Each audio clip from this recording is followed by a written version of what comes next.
Hi friends, చూస్తున్నారు కదా మనం మార్కింగ్ చేస్తున్నాం. టేప్తో కూడా మార్కింగ్ చేసుకోవచ్చు, కానీ ఏంటంటే ఇలాగైతే చాలా ఈజీగా ఉంటుంది.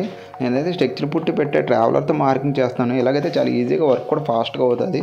అప్పుడు ఏంటంటే టేప్స్ అన్నీ మనం పర్ఫెక్ట్గా అంటించుకోవాలి. లైన్స్ కూడా చాలా బాగా వస్తాయి. మన టేప్స్ అనేవి ఎంత బాగా అంటించుకుంటే అంత బాగా లైన్స్ వస్తాయి.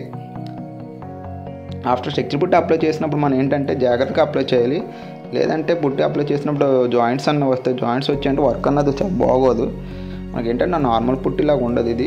ఇందులో శాండ్ అన్నది ఉంటుంది. దానివల్ల ఎందుకంటే వాల్స్కి అంటుకోదు. జాగ్రత్తగా అప్లై చేసుకోవాలి మనం. మనకి ఇందులో వేరియేషన్ చాలా ఉంటాయి, కానీ మనం ఏంటంటే మైనస్లు చేస్తున్నాం. ఏంటంటే ఈ డిజైన్కి మైనస్లు అయితే బాగుంటాయి. ఇందులో చాలా వేరియంట్స్ ఉంటాయి. ప్లస్ మైనస్లు ఉంటాయి, మైనస్లు ఉంటాయి, రౌండ్లు ఉంటాయి. మనకి ఏ డిజైన్ కావాలంటే అది అందులో చేసుకోవచ్చు, కానీ నేను మైనస్లు చేశాను.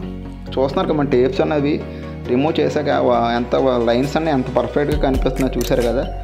మనం కలర్స్ వేసినప్పుడు లైన్స్లోనే వేరే కలర్ వేసుకుంటాం అన్నమాట. 2 కలర్స్ వేస్తాం. చూస్తున్నాం కదా అవుట్పుట్ అనేది ఎంత బాగా వచ్చిందో. చాలామంది టైల్స్ వేసుకుంటారు.